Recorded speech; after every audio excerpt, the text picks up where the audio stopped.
What up? It's Seaneleous coming to you from the Basement Arcade. I got these arcade cabinets turned on and turned up to the max. Dude, you can hear them kicking ass in that Mortal Kombat arcade machine right there. It is just really cranked up, so I want to give you a good sense of the sound right here.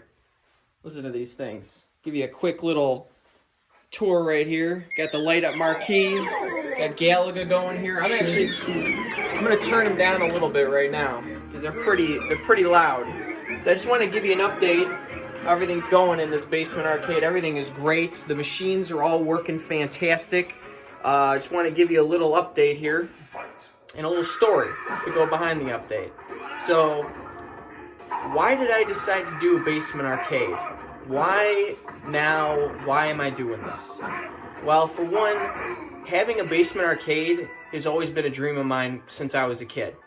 And I find that the older I get, or the older we get as human beings, the more we just kind of let certain dreams fall by the wayside. We think, oh, I'm too old for that, or I don't want to do that anymore. And sometimes it's the dreams that are the closest to us, like the dreams that we believe in the strongest. And having an arcade was always one thing that I always wanted to have, regardless of how old I got. I said, someday I'm going to have enough money to buy arcade cabinets and have them, and just be able to play them whenever I want. That's just, when I was a kid, that was like the pinnacle of being rich and successful, was having arcade cabinets in your house. So, am I rich? Am I successful in any metric? In my own metric, hell yeah I am, because I got these arcade cabinets. So, the 10-year-old version of myself would think I'm as rich as King Midas right now, because I got these arcade machines. But it's a small little pipe dream that I had when I was a kid. Arcade 1UP, which is this great company that made these cabinets, finally made it cost-effective to do this. They eliminated a lot of the hurdles, transportation. I could transport these real easy because they came in a box. I didn't have to get a truck. They weren't real heavy.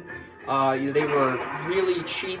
They weren't thousands of dollars. They're only $100 a piece, and I get that real arcade feel. And plus, in terms of the maintenance, that was one aspect of owning an arcade that I couldn't do, because it's a lot of maintenance. It's just, you got to keep up. There's a lot of, you got to have, computer engineering skills and electronic skills, and really kind of be up to date with the latest technology and being able to fix, certain parts, especially if you get an older machine that's from the 80s.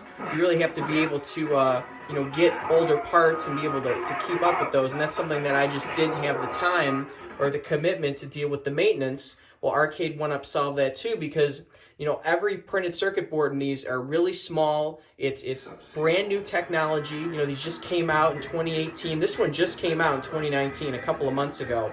So, they took an older product, that is arcade cabinets from the 80s, arcade games from the 80s, and they modernized them.